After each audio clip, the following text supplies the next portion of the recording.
Hoje é segunda-feira, dia 2 de agosto de 2021.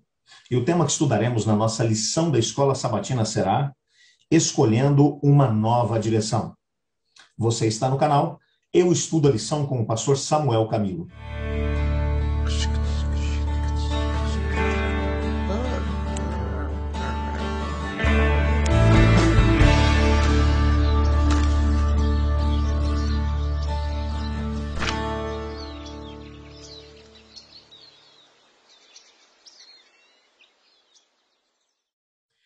Como vimos na lição de ontem, José era fruto de um lar completamente desestruturado, um lar disfuncional. Quando analisamos a experiência dos seus irmãos, do seu pai, do seu avô, do seu bisavô, percebemos que muitos dos problemas que foram vivenciados pelas gerações anteriores se perpetuaram e se potencializaram dentro da sua família. Quando no momento em que ele vai ver os irmãos por ordem do próprio pai, ele acaba percebendo que a situação havia eclodido em um ódio tremendo por parte dos irmãos em relação a ele, ódio esse que fez com que eles brutalizassem o próprio José. José deve ter apanhado muito dos irmãos, então finalmente foi lançado dentro de uma cisterna seca, e isso porque Rúben, o filho mais velho, intercedeu por ele, tentando, de alguma maneira, minimizar a situação, dizendo, vamos dar uma lição nele, mas matar não, porque ele é nosso irmão. Enquanto o Rúben saiu para poder fazer alguma coisa, Judá teve a ideia de vendê-lo como escravo para uma caravana de comerciantes de pessoas, de traficantes de pessoas, ismaelitas que estavam seguindo em direção ao Egito. E José foi vendido pelos próprios irmãos como escravo. O que deve ter levado José a entender daquele momento? O nosso guia de estudos hoje vai trazer um texto um tanto quanto longo, do livro Patriarcas e Profetas, nas páginas 213 e 214. Eu o incentivo a ler esse texto. Esse texto vai mencionar que José, num primeiro momento, ficou completamente desesperado com a sua nova condição. Ele tinha sido considerado como o filho preferido do pai, o pai havia dado a ele grandes responsabilidades, não havia escondido que ele era o filho querido do seu pai Jacó, mas agora, de uma hora para outra, de filho querido, mimado, ele acaba se tornando escravo. Ele olhava para o seu futuro e não conseguia enxergar qual seria agora, como é que seria a sua vida, sendo agora completamente escravo, sem saber para onde iria, quem iria comprá-lo, como seria a sua vida, que perspectiva de vida ele teria.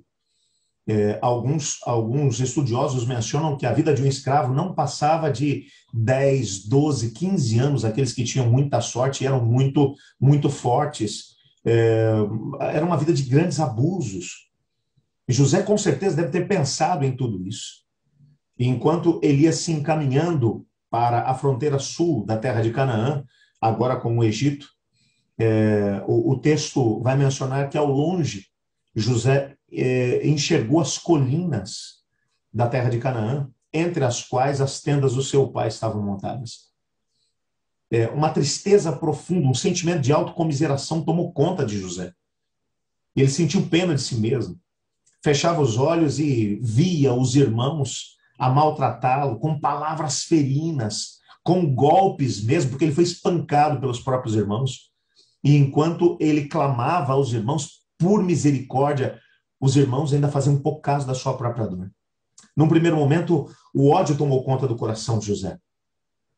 Mas logo na sequência, enquanto ele visualizava ao longe a silhueta das tendas do seu pai, ele se lembrou de algumas coisas boas. Ele se lembrou do que o pai havia lhe ensinado. A grande herança que o pai havia deixado para ele era a herança do Deus de Israel, esse Deus que nunca abandona os seus filhos. Ele se lembrou das histórias de como o seu pai mesmo, quando havia fugido da casa do seu avô Isaque, com medo que o seu tio Esaú matasse o próprio Jacó, do sonho que ele havia tido lá na região de Betel, a escada que ligava a terra ao céu, a promessa de que os anjos de Deus estariam subindo e descendo para ministrar em favor dos seres humanos, do plano grandioso que Deus tinha para Abraão, Isaque e Jacó, bem como para as tribos que se estabeleceriam a partir dos filhos de Jacó. Lembrando de tudo isso, ele tomou uma decisão no seu coração. Ele não daria lugar ao ódio, mas ele encheria o seu coração com a presença de Deus. E ele decidiu que ele seria fiel a Deus, custasse o que custasse. Ele viveria a sua história sendo fiel ao Deus de seus pais.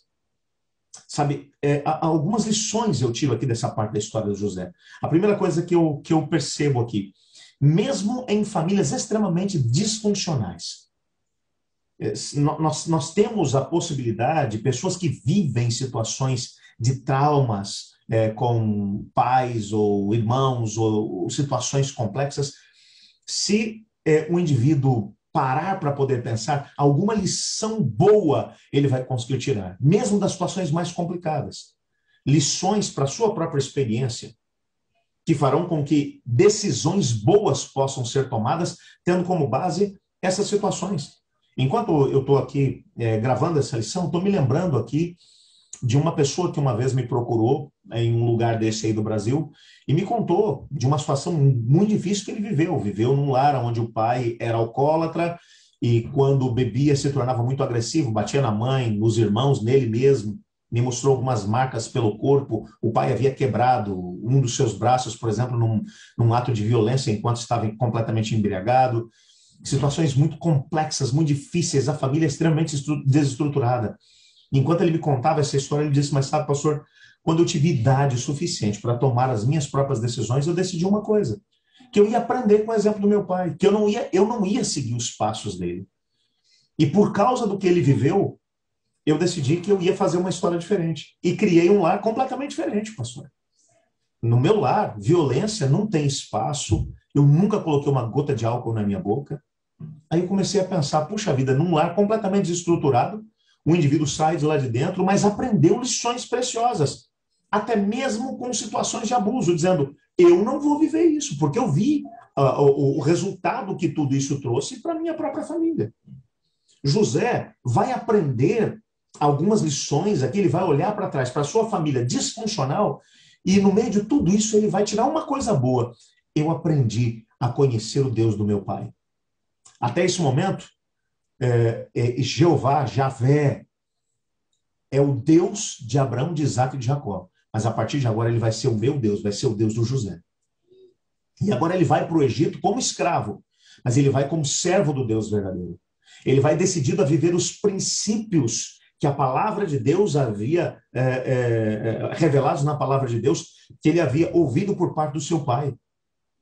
E ele vai para o Egito e você percebe que a partir desse momento, as lutas que ele vai enfrentar enquanto escravo, depois como prisioneiro e ao mesmo tempo como governador, ele vai enfrentar cada uma delas tendo como base o assim diz o Senhor. Ele vai viver os princípios da palavra de Deus. Princípios esses que ele havia aprendido na casa do seu pai. Uma lição preciosa que nós podemos, a segunda lição preciosa que a gente pode tirar aqui dessa parte da história de José, é que a nossa vida é reflexo das decisões que nós tomamos. Nós não podemos, algumas pessoas às vezes dizem, não, eu sou assim porque eu sofri lá atrás com abusos, eu sofri lá atrás por causa, eu não recebi amor, eu não recebi carinho, por isso que eu sou bruto, eu sou duro desse jeito. Quando a gente olha para a história bíblica, a gente percebe que muitos personagens da Bíblia que passaram por situações probantes, e esse é o caso do José.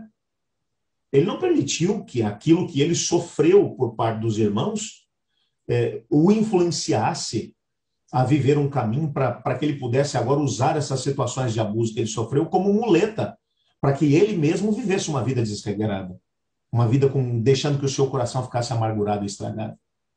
Ele decidiu. O maior poder que nós temos em nossas mãos é o poder da decisão.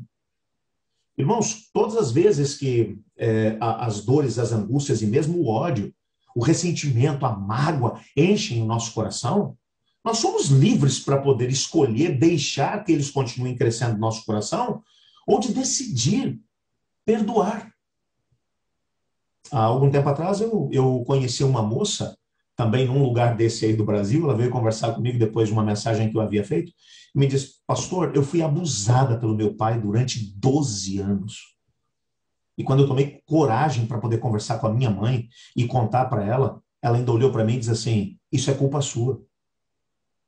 E eu ainda recebi uma surra da minha mãe por conta disso. E os abusos pararam porque 2 anos depois eu fugi de casa. Pastor, eu odeio com todas as forças do meu pai. E como consequência disso, obviamente, ela tinha agora sérios traumas, sérias lutas. E eu trabalhei com ela para que ela aprendesse a perdoar esse pai. Mas ele não merece. Eu falei assim, não, mas não é, você não vai perdoar porque ele merece.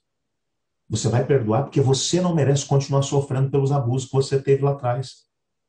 E o poder de perdoar está nas suas mãos. E no momento em que você conseguir perdoar, você vai ser capaz de dar um passo além na sua própria história. Essa amargura, esse ressentimento vão influenciar a sua própria família. Ela já está influenciando, pastor. Eu digo, então rompa com isso. Ofereça o perdão não porque teu pai mereça, mas porque você não merece continuar sofrendo.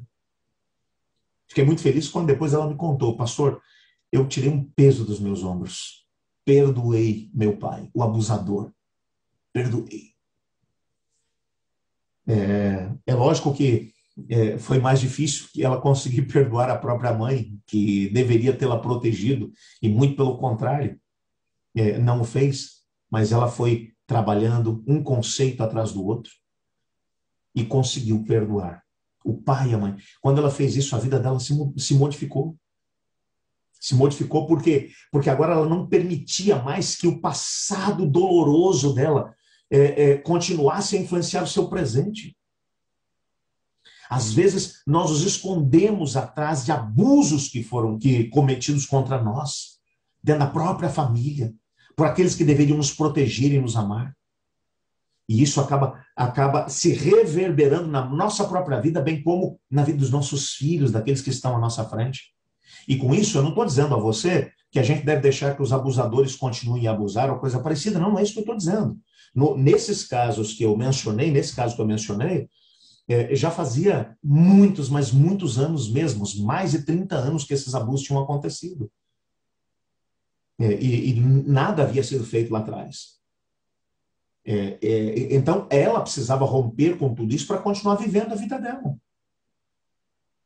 O que eu estou dizendo para vocês é que o José decidiu que ele não ia permitir que os abusos cometidos contra ele influenciassem na sua vida. Os abusos que foram cometidos contra ele ficaram para trás, também lá na região de Dotã. Ele seguiu adiante para o Egito, abrindo uma nova página da sua vida, sem qualquer tipo de ódio ou rancor contra os seus irmãos, os agressores. Você vai dizer, pastor, isso é sobre-humano. A menos que nós tomemos a decisão que o José tomou, de viver uma experiência junto com Deus, de deixar que Deus entre no nosso coração. E quando Deus chega no nosso coração, ele traz os seus princípios. E um deles é o princípio do perdão, o princípio da superação. A menos que nós tomemos essas decisões, as outras que serão tomadas na sequência, elas não virão.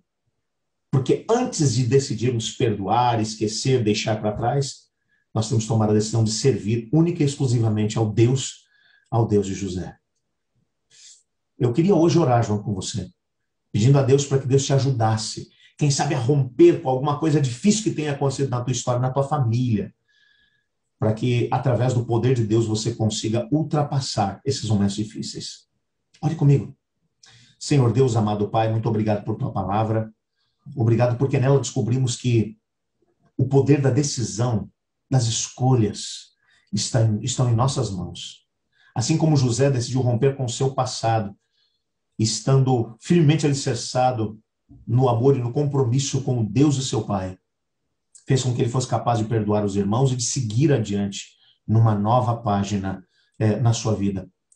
Ajude nesse momento essa pessoa que está orando comigo a romper com, quem sabe, as dores do passado e continuar a sua experiência junto com o Senhor Deus. Pois em nome de Jesus que oramos. Amém. Eu estudo a lição. E você?